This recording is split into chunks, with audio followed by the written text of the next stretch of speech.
We are just waiting on Allan to arrive at the moment, but as soon as he gets here, we will get started.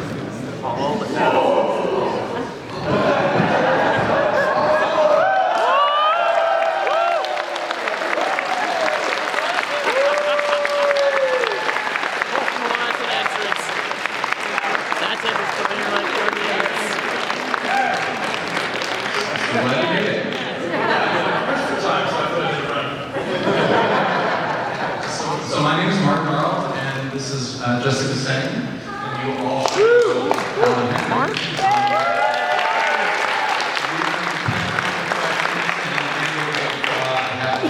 So Martin, you guys to ask some questions of your own.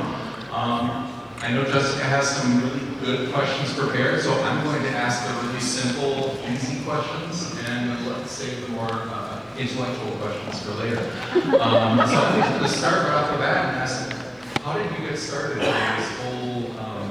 this whole career of suit motion and motion capture? I thought you said simple questions. My name is Allan Henry. No, I have always been a very strange person.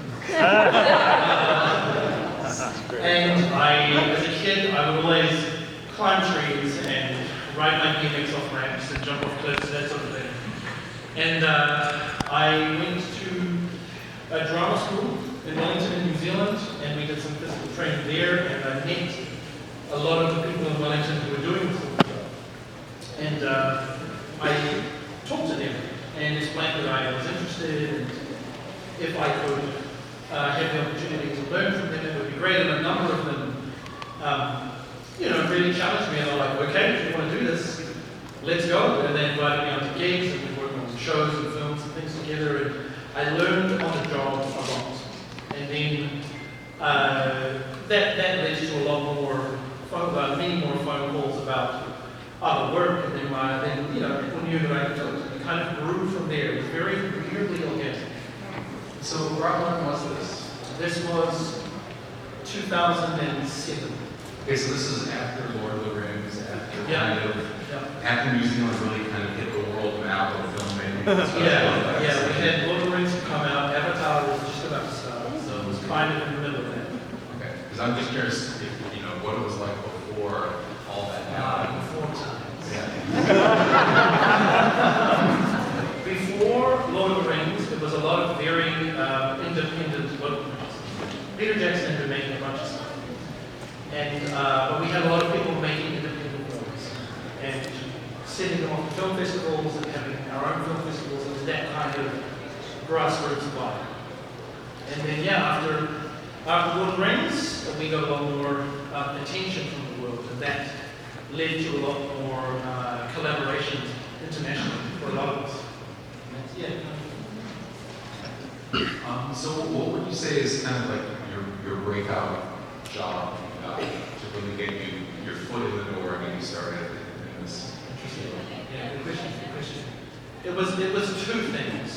When I was a student at the drama school, I was very fortunate. A teacher of mine pulled some strings and called in a lot of favors. And we as a class got to go to Peter Jackson's studios, and we got to see Andy Serkis doing King Kong. So, I didn't say no. So we got to see him, and he was there, and he was running around on all fours and knocking over cars, and we sat in the studio, watched the master at work. And they took a break, and Andy came over and spoke to us and said, "Hi, how are you? And Andy, what do you do? What are you interested in?" And he was really attentive, and he really focused on us. He wasn't like, "Hi, I'm Andy," shouting with praise. He was like, "Who are you? What do you do? What do you do? What are you interested in?" And for me, that was like, I realized it was possible. Like this dream that I had, it was possible, it was within reach. Fast forward to the end of 2006, and I get a call that they're auditioning for the Halo movie that was going to be written by Neil Blomkamp. So I did an audition and, wandered around like a weird creature, and then, pretended to be a Marine and shot guns, and got selected for that motion capture team. And we did 2 days of prep work, and then the project was scrapped, and we were working for a Saturday. I also made that sound. because the people in the audition room remembered me from that session with Andy, they kept me in mind, and they knew that I could do the work. They knew that I was interested in it. And a few years later, they called me up, and it's been, and the rest is history. They called me up, and we worked well, and we continue to work. Wait, did that answer your question? I think so. Okay, so did it answer my question? Yeah. Excellent, thank you. So, Allan, you actually mentioned Andy Serkis, Kong, Peter Jackson's. You also, we know that Terry Notary did Kong Skull Island. Yes. And those who are not fans of Kong fell in love because of the whole very characteristic and human approach that they brought in. Then you came along for New Empire. You had really big shoes to fill. How did you bring your own take to doing this? Because now there's even more fans who love Kong after this film. I was very lucky. Terry Notary is a teacher, another teacher of mine. So he and I met on The Hobbit. We've worked closely at this. And I saw him in Skull Island. When I got the day before Godzilla vs. Kong, I emailed him and I said, you know, can you give me some notes, give me some tips? And we talked about physicality and we talked about motion. But Terry, from the very moment I started working with him, he always brought it back to the internal world of Kong, or the internal world of the character. When we worked on 8, we talked about what is it that drives the apes to do what they do. When we worked on BFG, we were like, what drives the giants to do what they do? And he said, take the same approach with Kong. Why is Kong like he is? What is affecting him from the outside, and how is he choosing to deal with it?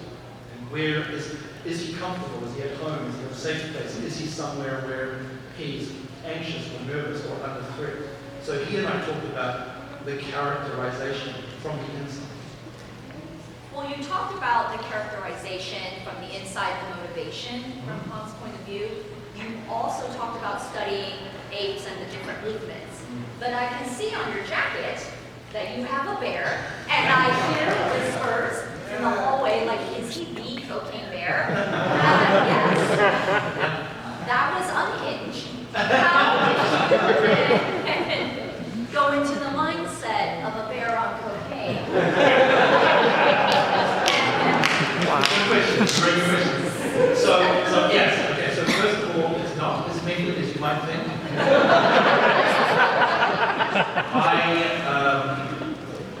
I basically, they were really lovely. After a conversation with the director, Elizabeth, she said, what do you need? What do you need? And I said, I would love some time to go to a zoo and study bears and then have a couple of weeks to work through movement programs with some friends of mine who are also movement performers and kind of build that. And they said yes, so I was really lucky. I got paid to go to a zoo anytime I wanted and hang out and watch the bear and watch the bear talk. And in Wellington, New Zealand, we have a zoo. We have a sun bear, a Malaysian sun bear called Sasa, and she is the kind of shape that Koki was based on. So I would attend these sessions and talk to them and learn that she was very clever and see the way she moves and how she manipulates the environment around her. And she's very clever. She recognized the name. And they coax her up in the trees. It's hilarious because I would go back afterwards and call out her name and she would pop her head out. And kind of wander over, and then when she realized I wasn't one of her handlers and I didn't have friends, she very quickly turns around. But yeah, that was, and in terms of the substance abuse, I mean, I'm in the entertainment industry, I have friends who are experts, so I think So you mentioned a lot about studying how the bears move, how the gorillas move. I'm thinking about past kaiju films, the tokusatsu era of suit motion versus motion capture. And really, the suit actors were really restricted in what they could do because of the suit they had to wear. They were limited in motions, and they could only do what the suit would allow them to do. I'm just curious, have you ever done actual suit work? Yeah, how do you prepare differently for those two things? Because clearly, if you can study a bear and then you can just duplicate those motions, that's very different. Suit acting is tough because you have to work harder to get your performance through the suit, if that makes sense. Because yes, you are restricted and there are layers, and if you move your arm a little bit, the layers of foam will just absorb them. So when you're working in a suit, you really have to focus on how big you'll have to make your movements so that they read. And the same goes with facial prosthetics. If you have big, bulky prosthetics, you have to work so much harder to get all of that emotion through. But if it's very light prosthetics, then you don't have to work as hard. You do still have to prepare yourself for it. If you're doing suit work, if any of you ever get a job doing suit work, it's about endurance. Because you will get hot really fast. And you may not be able to see very well in the mask, or breathe very well. So it's about endurance. Can your body handle being put in an uncomfortable situation for a long, long time?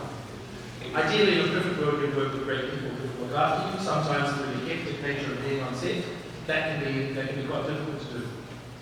Motion capture, you're just dancing around in great pajamas like an idiot. You didn't pay for it, which is so yeah, those are the differences. Just to build off of that answer, so last year TJ Storm was here, your teammate and or opponent in the previous Crazy, right? He actually mentioned that when he was doing Mocap, his problem was heat radiation. He was losing heat. So whereas the suit actors are like, their problem is staying hydrated and not passing out from the heat. Did you experience that same thing, that you were just freezing while you were working, or is... Not so much, not so much. I was sweating a lot though. Okay. Almost as much as when I was in the suit, just because you're still working hard. You're still running and jumping and climbing things and swinging axes and fighting a bunch of people. And you really have to be aware of what you can put on your body to help with it. Because sometimes you don't want to be too bulked up, because that's just going to overheat you. But like TJ found, you will expel a lot of heat. Especially if you are follically challenged like myself. A lot of heat escapes up the top of your head, so you do have to take that into account. It's amazed how quickly you cool down and you're like, I'm sweating so much, it's so hot. And within a minute, you're like, why is it so cold? Me, chilly, it's a balance. We talked about, TJ Storm, me Godzilla, your friend and rival, maybe, reluctant ally. Sorry, nobody's down. We're fine, nobody's down. Yeah. And he talked about when it hit him, when he realized he was part of a legacy and it was so surreal for him. Yeah. When did it hit you that it was very surreal, you're part of this legacy, you're written in like Kong's history that actually predates Godzilla 1933? It didn't actually hit me until I saw the film, Godzilla vs. Kong. Just because when I was doing the motion capture for GVK, I was also working on a few other projects, so my brain was elsewhere a lot of the time. And it wasn't until I sat down and watched the film and saw the beautiful work that visual effects did, I realized that, that was the liminal moment where I realized what a lineage it was. And I was very privileged to have a part of that lineage now. And I really value it because I grew up watching all those old films. And I was a real big fan of Daikaiju-fanboy and all of his work. And then to see other suit actors come through and to meet suit actors as well, I'm very, very, very honored to be part of such a legacy. And I really hope I do it justice.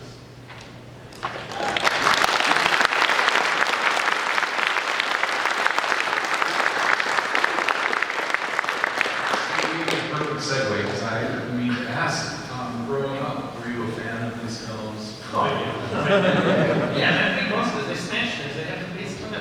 Mommy's like, sit down the tank, just, thinking about, I really, I think big monsters destroying cities is just such ridiculous fun. And I love all the big monster films. I love kaiju films, I love big robots. I love weird films where people go weird, go crazy, and do some things. Just the creativity of it, like what kind of brain goes, hey, how about a lizard that is 400 feet tall, super angry, and has a laser beam? How about that? Why not? Yeah, cool. And then he trashes Tokyo. Okay, sure. And then a giant monster comes and it's like imagine that, that's wild creativity. The freedom to be like, yeah, we can have these things, and we can get a line with all these crazy guys, and we can have a good time, fight some bad guys, and make friends with some good guys, and friends to enemies, and be some friends, that kind of thing. So how would young you have reacted to, if you knew that be sitting here in front of a bunch of fans talking about being King Kong? Oh man, honestly, 8-year-old Allan would be having the best time.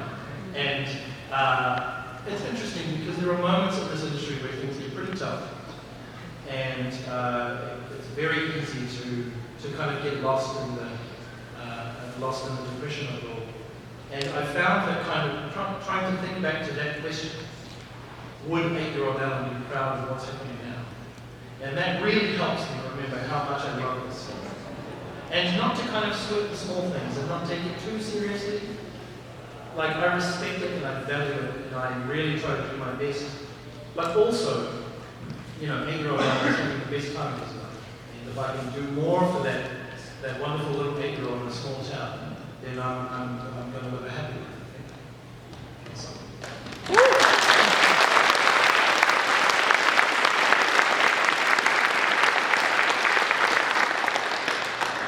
You know, a lot of what you said kind of through the industry, there are moments where you need to maybe pivot. You are a man of many talents. You also are a face actor, like in, you know, I think it was Mean Moms. Yeah. Yes, you're a face actor, but you also talked about how underneath a suit, you kind of have to do more movement and express.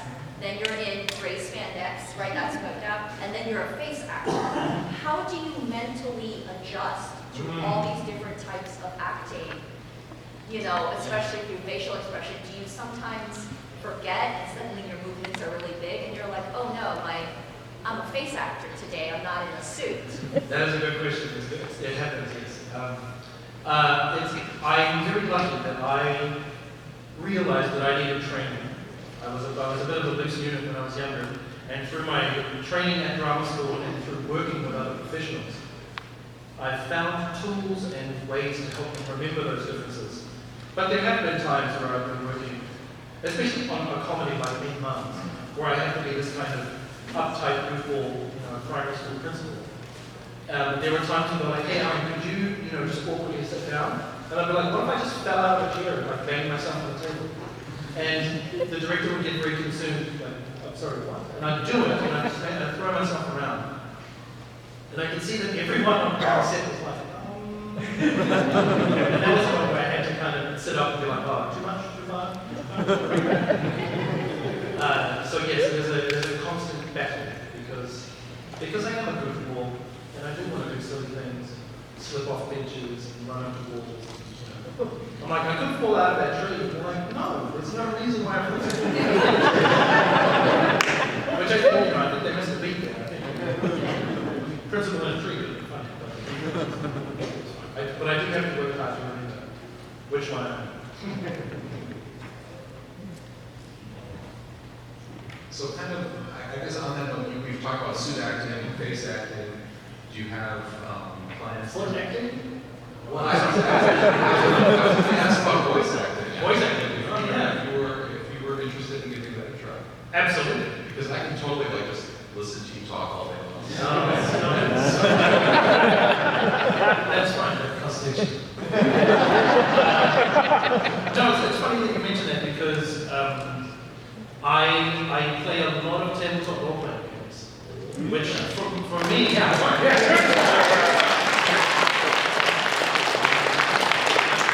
I literally got polyhedral dice stuck on my arm, so but yeah, with tabletop role-playing games, I'm always trying to find different character voices because I love doing it. I love the way language and sound and accent and dialect feel in my mouth. Because again, I'm a weird person. But yeah, I mean, voice acting, absolutely. Yeah, when I was a kid, I wanted to be a cartoon when I grew up. And I'm, every day one step closer. So maybe I can't physically turn into a cartoon, but digitally I can kind of be cartoonish. So the next step is like a cartoon voice, video game voice. But yes, voice acting, I love doing voices anyway. Whether I'm good or not. And then what about just working into full-on, screen acting, just suit motion, no motion capture, no face capture, just being on screen? Oh yeah, absolutely. That would be totally good. Is that something you're working towards, or is that just something Yes, yes it is. I try to balance, like I don't want to cut myself off from anything, right? Because I love it all so much, because I'm very greedy. And I'm like, I want to do the soothing, I want to do the voice, and then I want people to see me, you know, driving the car, but also I want to be the monster that they're driving towards. It's very, very, yeah. I've really picked the most ridiculous way to do this. I should have just fallen in love with one. Instead I kind of fell in love with the whole art form. So, oh well. But we'll get there, We're always looking towards something, right? But that's how you can survive so long in the entertainment industry. Yeah. Because you were able to wear the multiple hats. Yeah. Definitely. All the different jobs. Yeah, and New Zealand is a place where it's so small, we all know each other. Everyone who's working on film has worked with everyone else who's on that film at some point. So, if you can't find any performance work, you can still stay in the industry. So you can still work in the production office, or you can be a runner, or if you have other skills. I studied computer science when I was a kid because I'm a nerd. So a lot of the time I might find myself in a technician role, working on film. Or I have a friend who was an industrial abseiler, who he and I met doing some stunt training randomly, and now he's a stunt rigger. He's a key rigger. We just finished working together on the Minecraft film, and he was one of the key riggers. And he never envisioned being a rigger for a film set. He envisioned making money and, like, you know, supporting his family. But now, but now, because of his skill set, he is working on incredible projects, having a blast, hanging out with his friends, and still supporting himself and finding a great life. So we've also talked a bit about, you know, how incredible your 8-year-old self would feel being Kong. Are there any moments in your career when you were doing a performance, like a motion capture performance, where you're just thinking, how did I get here? Oh yeah, so many times. But yeah, definitely beating people up with Suko. They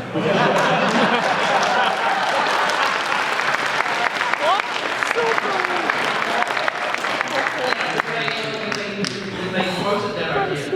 They were like, hey, so the VFX suit, Alessandro, had this dumb idea. They don't know, they think it might be funny. I was like, okay, sure. And they're like, cool. So you're going to fight some guys, but you're actually going to pick up Suko and fight us. And that was a moment where, as a performer, you go, wait, what? Hang on. Did I hear you? I'm going to use Suko as a weapon? Oh, yeah, I'm taking. And so, basically, I just said to them, okay. And we did one where Suko was the weapon, and we're like, do we say, we'll do one where you don't use Suko, you just punch a couple of dudes and then kick a guy. And we sent them both through to Adam and Alessandro. And we got the note back, they're like, why did you do the second one? That was one of those moments where I was like, I'm doing this, really? I'm wielding a small ape as a weapon. Getting the call years ago from Terry Notary to work alongside him on the BFG. It was a big deal because it was directed by Steven Spielberg, who was a very, very wonderful person, and I admire his work greatly. And the BFG was one of my favorite books growing up. So to get the call to do that was another one of those moments where I remember sitting on the flight to Vancouver, staring kind of straight ahead, going, I'm going to Vancouver to work on a book that I love with a director that I love, and it's actually real. It's one of those like, hold on to the seat to make sure it's not dreaming. It's like, if I wake up in bed before school, I'm going to be so mad. Yeah, so I've never been so many. There are so many. Working on Minecraft with Jeff Black was one of those moments. Working, turning up one day and being like, hey, Allan, hold this, and he had like an assault rifle, and they're like, cool, so imagine a big, tall, blue person over there. And I'm like, what? And then James Cameron comes in, I'm like, Allan, you're doing it! Like, ah! So those weird moments, getting yelled at by James I cannot stop imagining you using Suko. Yeah. What did they let you hold? Yes. So a lot of the time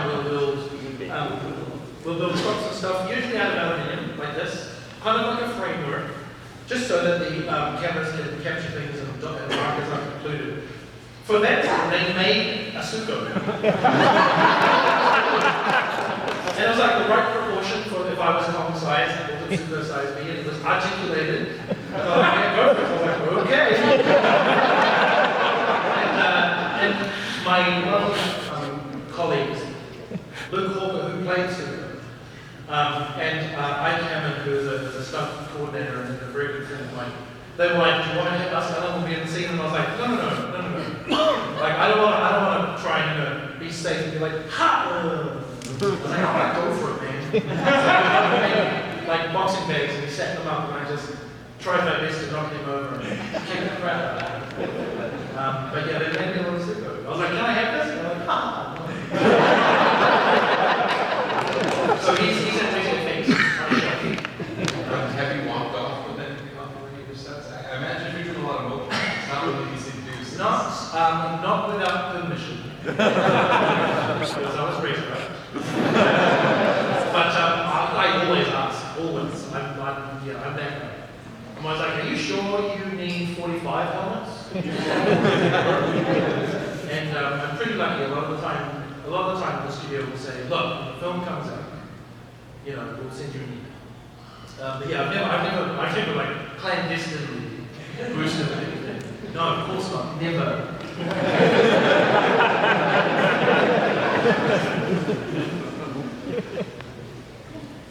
So earlier you talked about carrying on Kong's lineage throughout the decades and having to step into the shoes, but I'm also thinking your actual lineage.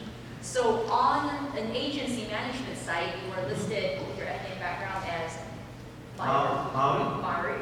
And you also talked about how a lot of Lord of the Rings kind of put out into the world internationally, people started to get to know New Zealand.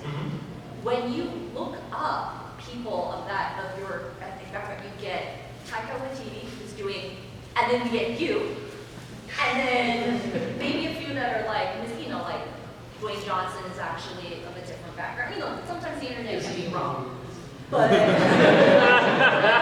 Taika always brings a bit of his lineage and talks about it into his work. How do you do that? How do you reflect your heritage and your lineage? I think more in, I don't think it's as overt as what Taika does. I think because I realized that's Taika's thing. Like Taika's like, oh yeah, this is me, I do the voice of God, that kind of stuff. But for me, I try to remember the head. That's because he's just talking like Mario. That's just how we talk. But I try to bring forward a lot of the more, I guess the philosophical ideas of what it is to be Maori. We're a Pacific nation. We're very much focused on family, community, and this connection with the land and the ocean and the world around us. So I try to lead that example. And just because, like Taika, just because Taika does the voice and Timur or Morrison does the voice, and I'm like, I can do the voice, but I'd much rather try to portray the other sides of what Maori are. Maori, they're poets and they're writers and they're fish. They catch fish and they build houses and they create things and sing songs and all that stuff. I'm sorry, I'm looking at my wife in the audience and we're just laughing because every time we've talked to you, I can hear a little bit of that bored voice. Yeah, I'm working very hard. So you just did it on purpose? Yeah. Just perfect. Yeah, that comic is real hard to understand anything. They can walk home and be talking to the cousins and they'll be like, oh, you don't even know, I don't even know what you do. Like, I'm sorry, what? And so you're like, slow it down, and like, you don't even know. I'm sorry, was I the only one who, no? But yeah, it's one of those, I guess it's like any kind of local language, right? When you get home with the family, it just descends into nonsense. Because everyone knows. So, we're going to go back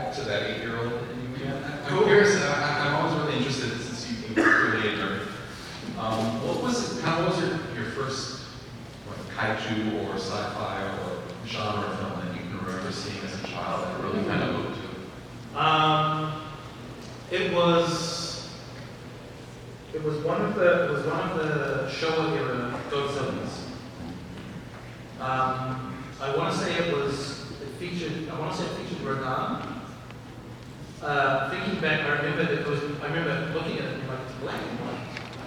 And there's this big lizard and he's fighting this flying thing. It wasn't Mothra, that came later, I remember Mothra. But it was that, like, that Showa Heisei era kind of vibe. And I don't even know why we had it in New Zealand, like with the bottom of the map. But for some reason, they were showing these films, and I happened to see it. And I think because it was so different, it was in a language I didn't know, it was shot in a way that I didn't recognize, and it featured no characters that I understood. And I think as a kid, it was like someone kind of slightly opening the door, and you're like, there's light coming through, what is that? And that was that first spark of curiosity. Yeah, I think everyone in this room has probably had a similar moment as a child. It was this movie that I'm not even sure necessarily what it was, but they caught it on TV and it flipped the switch. Yeah. And here we are. Yeah, exactly. I mean, I was born in 81, so like late 80s, I was watching kind of whatever was on TV. And so I really don't understand why that happened on New Zealand television, but it did. It was like monster films and like, you know, WWF and like Star Wars and things like that. So it was a wild time. It was a wild time in Taranaki, in New Zealand. So if you're watching kaiju films and wrestling, Oh yeah, it all makes sense. Absolutely. Yeah, I was bummed out, but I was the one that got suplexed. I can suplex people. I can do it. I tried very hard to suplex people. Yeah, but I didn't do it. Yeah, then I got sad. So during the lunch break, I did suplex a bunch of people. That's right.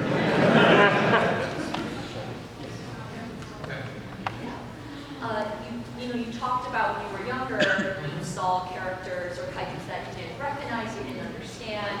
And growing up, now we have a lot of Kong, we have a lot of Godzilla franchise films.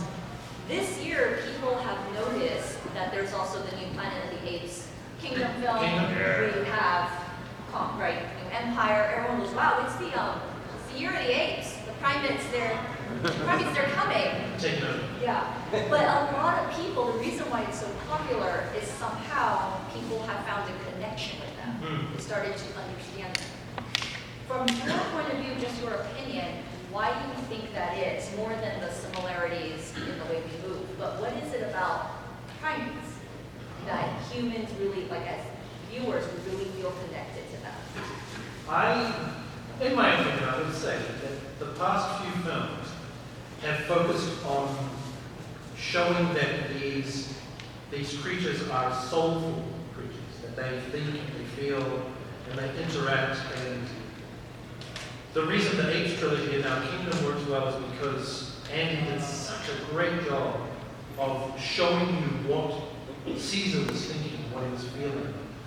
The connections that he made were connections that we as humans understand. This idea of family and community, the struggles of being different in a world that doesn't want to be there. And what I've noticed with Kong is the notes that we always get from Adam and from the VFX suit and the animation supervisor is that his expression, he doesn't have words.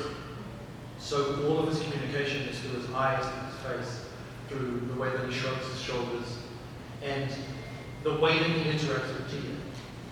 And you see that connection with him and Gia, and you realize that what he wants, and they talk about it, just a really hammer component, that Kong is looking for a family. It's no longer that Kong is this angry thing that climbs a building and gets hit by bullets. It's this idea that this very large, scary thing just wants to find some sort of connection. And you see it with Gia, and you see it with Suko, and you see it with the other apes. He's just a creature looking for connection, which I think a lot of us are. And it can be very difficult to find in this room with everything that's going on. I think that's something that really, in my opinion, that's what I can do. This idea of wanting to find family, find connection. So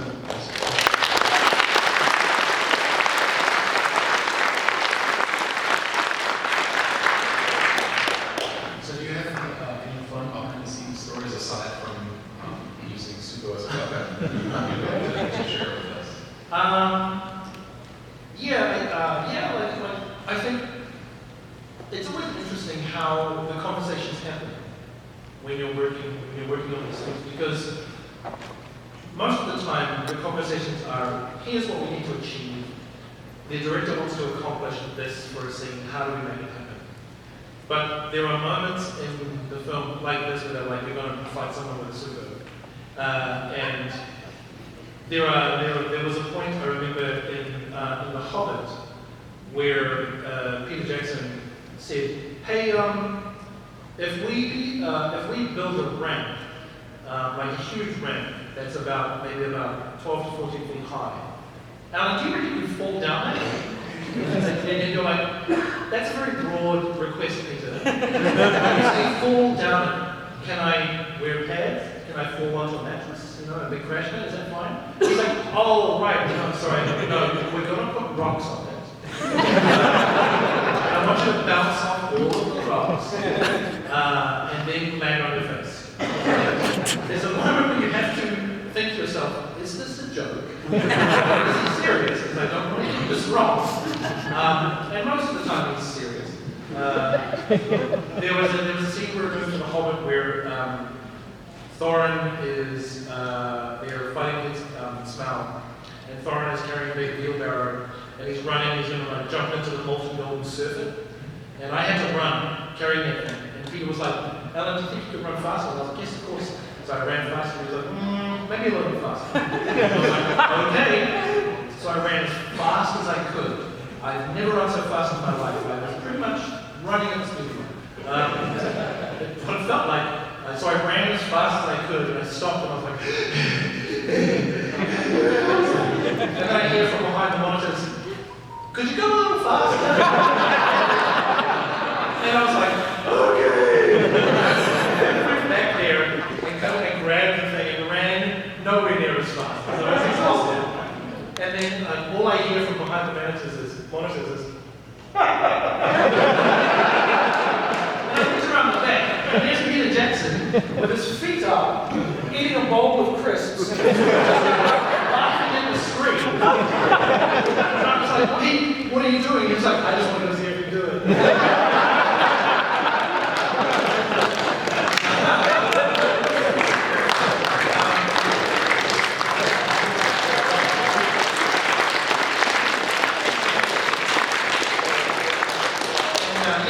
We had another one where we were filming into the wee small hours of the morning.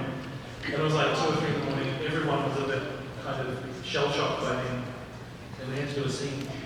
And someone, as a joke, said, we were being it's in The Hobbit, it's the attack on Dale in the Battle of Fire Islands.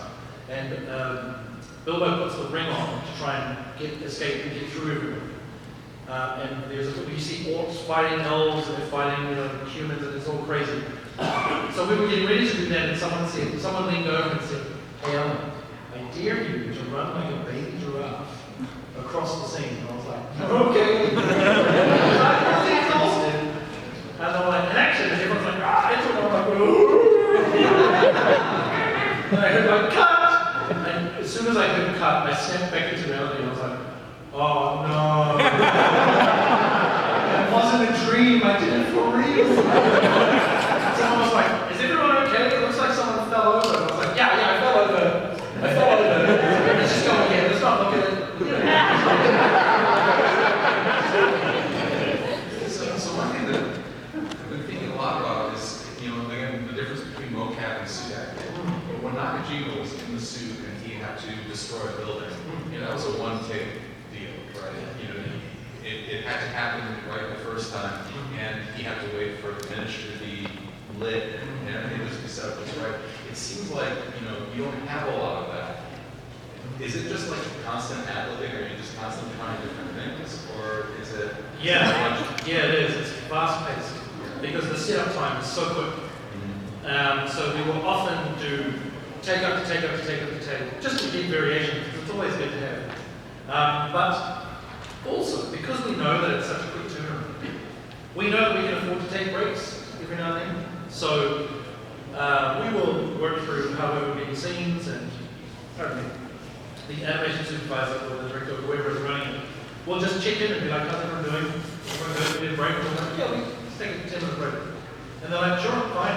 And we have that freedom because we know that setup is so quick. We can just hit a few buttons and ready to go. So it's good. You can kind of, when you're on set doing a combination of the two, it's different. Like for Hobbit and Cooking Beer and Minecraft, because there's still the live action business that's going on, you do have to find a way to get your breaks when you can. But also, you know, speak up if you do need to. You have been part of some amazing franchises. Regardless, Halo is still an amazing franchise. I know it got scrapped in 2 days. Lord of the Rings, Kong and Godzilla. You mentioned the interest of voice acting earlier. What would be a franchise or character that they would ask you to do? And you're like, say no more, I don't even need to read the script. I am there. This is a dream character I would love to voice. Oh man, that is a good question. I honestly don't know. I don't know. There's so many cool things to do. There's so many great franchises to be a part of. And if I think about franchises or media that's already established, it's just like there's so much to choose from. You know, I honestly couldn't say. It'd be really, really tough. Star Wars, probably Star Wars, yeah.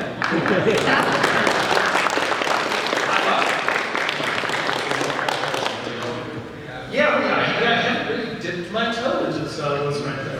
Not a lot of sci-fi. So we'll just manifest that now. Allan Henry will be in the next Star Wars show. Good. Thank you all for hearing me. Doesn't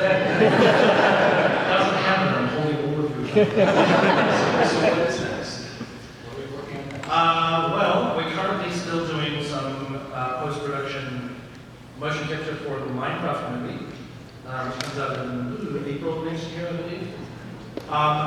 There are a couple of other projects going on in New Zealand. James Cameron just kicked off the next Avatar film. What else? We started production on a buddy cop film with Jason Momoa and David Bautista. What else is going on? There's another cool, weird horror movie that's going on in New Zealand, which is very cool. We haven't had a good horror in a while. There are several independent things happening. I think we've got a few minutes left. Let's open up to the audience and take some questions. I saw your hand go first, so you get to kick us off. So you talked about Kong's connection with Gia. Did you actually have any interactions with him outside of the scene? So I'm just going to repeat that for the audience. So the question was basically, Kong and Gia had a lot of interactions on screen, and the question was whether you had any interactions with Katie Apollo. Yeah, that's a great question. Funnily enough, no. So I only met Kaylee last year at the Northern National Collectors Convention, where she and I were guests, because she will film her stuff on set, and then that information and that data, that footage, will get sent to WikiFX. And I'm usually working alongside a screen of her performance, so I can see it. Yeah, I know it's white, but it's a true testament to Kaylee's skill as an actress. Because it's very easy for me to connect with her on a screen rather than being in person. She's very good. Yeah, great. How about there in the Godzilla cat? Yeah. What is your favorite kaiju to fight while playing as Kong? Favorite kaiju to fight while being Kong? That I have fought or that I would like to fight? Why not both? Why not both? I mean, anytime Kong goes up against Godzilla is always a good time. Just because Kong really has to think outside the box. And just because as a kid I thought he was so ridiculous, Space Godzilla.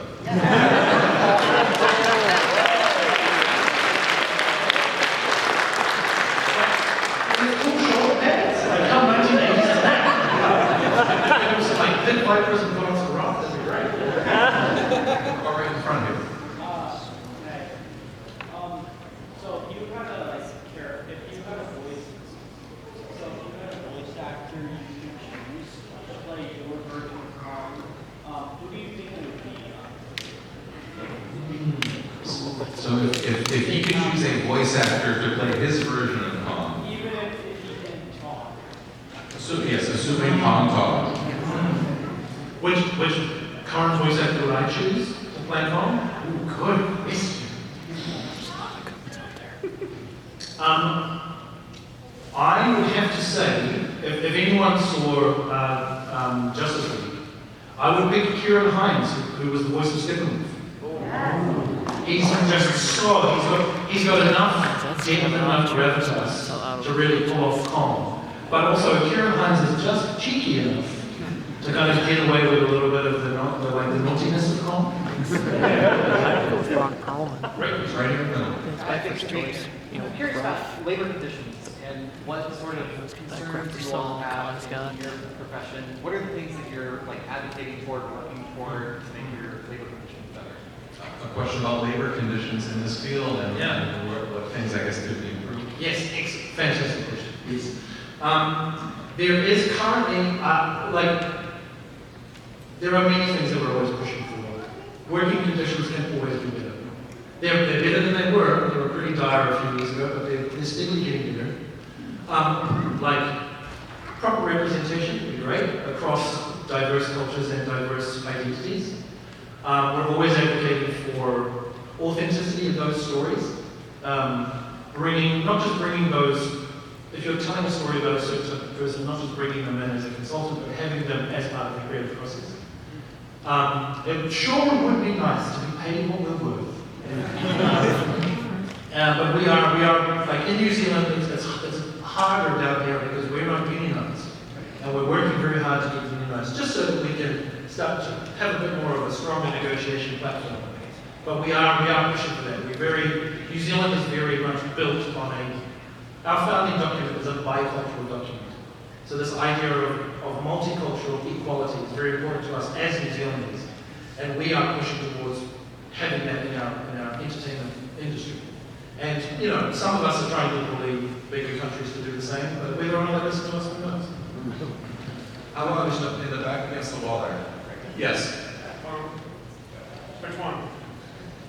The gray shirt. When you were cast as Kong, first time, did you ever use any of the past movies from either America or Japan as influence while doing your own work as Kong? I did, yes. Because we knew that in Godzilla vs. Kong was a direct continuation from Skull Island. We used a lot of footage from Skull Island as sometimes storyboards and as movement reference or picture reference. We definitely did. And we did try to throw in some nods to earlier stuff as well. Yeah, good question.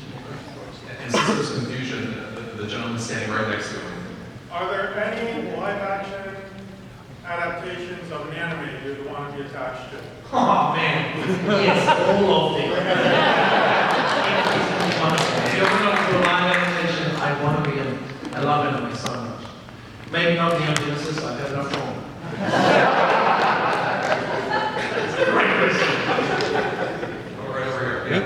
Yeah. So in Godzilla X Kong and Godzilla vs. Kong, you fought two serpentine kaiju, the Horbat and the Drowned Viper. Mm-hmm. Were those physical things? Did they throw slinkies at you to act like it was serpents, or was that something you had to act out like giant snakes were wrapping around you? Because it's very, very well done. So the question was about Kong has fought several serpentine monsters, and he was just curious about what kind of prop you used to make that happen. Yeah, great question. So we would use props. Sometimes if it was, we would look at the way that Kong is being affected by these creatures. So with the Drowned Viper, for instance, when it first jumps at him, he stops it with the axe. We just literally had someone jump off a platform and try and hit me, and I stopped them with the axe just to get that motion. For being tied up, they literally tied me up with a rope, and just to give me something to resist against. For a lot of the time when the wing gets wrapped around Kong's face, it was more a matter of using some sort of surface just so you could get that deformation in my body and the way that it moves. We used all sorts of weird things. Yeah, ropes and weird platforms and bits of foam. And, we did think it's slinky stuff. Great question, thank you. Sorry, we only have time for maybe two more questions, so the rest of you will have to hops out at this table there. In the back, yeah, right there. Yeah.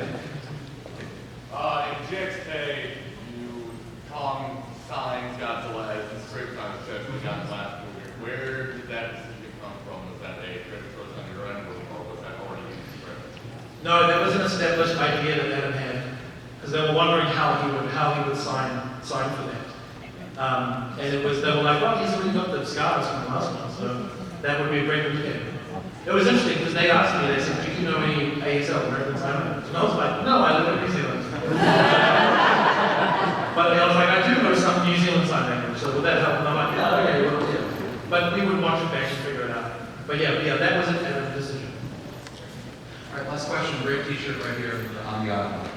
You discussed the pros and cons of suit nation, acting suit versus doing motion capture. Which do you personally find to be more difficult? Because one, you're actually acting with stuff, but you have to act good things. And one, you've got all the nuance, but you got all something to act around. And which do you personally prefer? So what do you find most difficult? What do you prefer? Yeah, good question. I would say that suit acting is more difficult because of the added challenge of the suit. So I really value anyone who does suit work. I really do, because it's very, very difficult, in my opinion. Because of that, I prefer motion capture. Just because it's so easy and so quick to do any other character. I do miss being in the suit though. Like there are some franchises where we had bits and pieces. So for a lot of the Marvel films, we would have like Iron Man's Mocap or Cap Shields, or just so you could get the vibe of what it felt like. So I do miss that a little bit, but Mocap's just so fast and so easy. And you can put crash pads everywhere, and you can put as much pads on as you want and slam each other. And I feel like I have more freedom in motion capture. All right. Well, let's give Allan a